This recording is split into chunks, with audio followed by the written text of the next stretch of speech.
Let's just go through it. It's been a long process, and I've spoken about a few of the options. Surely this is the end, or is this not the end? Are we still going to be seeing more options available for Julius Malema? I mean, when it comes to the formal procedure of the disciplinary, process, it's all over. All disciplinary measures, I think there is no more leeway for him. All has been exhausted in terms of the formal procedure within the disciplinary process of the ANC. But I think what remains to be seen is whether Mr. Malema, he has ability to maneuver politically outside the disciplinary process and be able to take this issue to the NGC with the aim to try to have them overturn the decision. And that will depend on whether he has sufficient support within the party, or if other members within the party, they don't start seeing him as a political liability.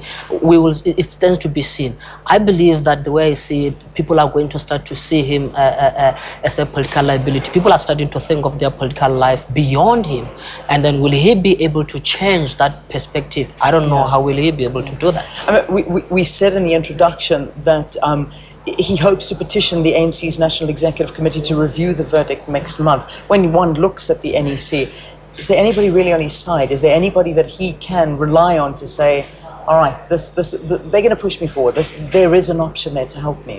And also, I mean, when you look at the composition of the NDC and also the NDC of Appeal, quite senior members of the ANC NEC are sitting there. And then as I was looking at the composition, I was thinking, who is going to be able to stand up and say that we are going to overturn this? And I think another important thing is that this decision comes from within the ANC. Even if the NEC could be divided, I don't think the division runs so deep to an extent where it could be expected that they could overturn the decision to expel him. It's going to be a very tough sell to the NEC. Yeah. And I think some people are not so willing to easily risk their political lives, their integrity on a leader who is already expelled. Things change immediately once he's formally outside the ANC processes. Yeah. And most members of the NEC will do the cost-benefit analysis. How much of a risk is this? Is it worth taking to support him? Even if that meetings were to be held behind closed doors, I think it's going to be difficult for members of the NEC to make, to come up and say that we're going to overturn this. What about Mangaung now? Is there an option for him at Mangaung to perhaps get this all reviewed and overhaul things? There is an opportunity for them to get this reviewed in Mangaung, but I think what matters is what he's going to do from now to Mangaung. If Malema is an astute politician, as we some have assumed him to be, it stands to be seen. Is he going to be able to lobby sufficiently within the ANC so that he can even stage this kind of appeal at the NGC or try to have the NGC look into this? I think the time is running out for him, and I believe that they're going to Mangaung. Things change very fast, as I've said. Yeah. I think he's constantly, or maybe gradually, becoming a political liability to some. It's going to be quite difficult, if not impossible, to have this overturned. But you cannot rule it out totally. There's word coming in that that Malema says he will reapply for ANC membership. Is it possible? Is this possible?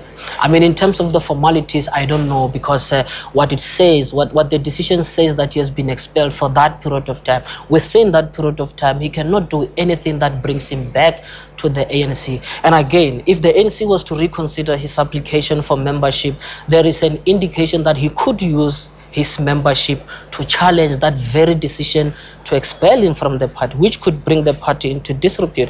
I think if they are going to look into his appeal, or maybe his trying to get back into measures, trying to get back into the ANC, what is going to weigh heavily against him in this is his ability to garner more support within the ANC and use the ANC structures to undermine maybe the decision of the very ANC, as some would say it. Rolf, let's just end off this interview. What is this telling us about the internal structures of the ANC, the road to Mangaung? What this decision, very quickly, what is it? What's this picture painted for us? I think it gives us a certain element of uncertainty.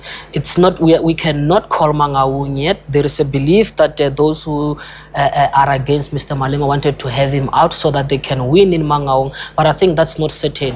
What it all states to me is that it exposes political factions within the ANC, and it exposes intentions of certain members within the ANC. And once that faction is exposed as it is now, that is going to be very difficult for that faction to push against maybe possibility of another faction within the ANC.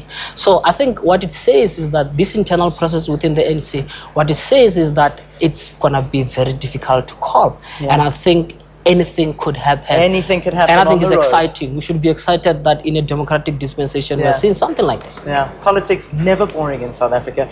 Ralph Muteka, thank you very much for talking to us. Political analyst, talking to us about the disciplinary committee last night upholding the ANC Youth League leader Julius Malema's expulsion.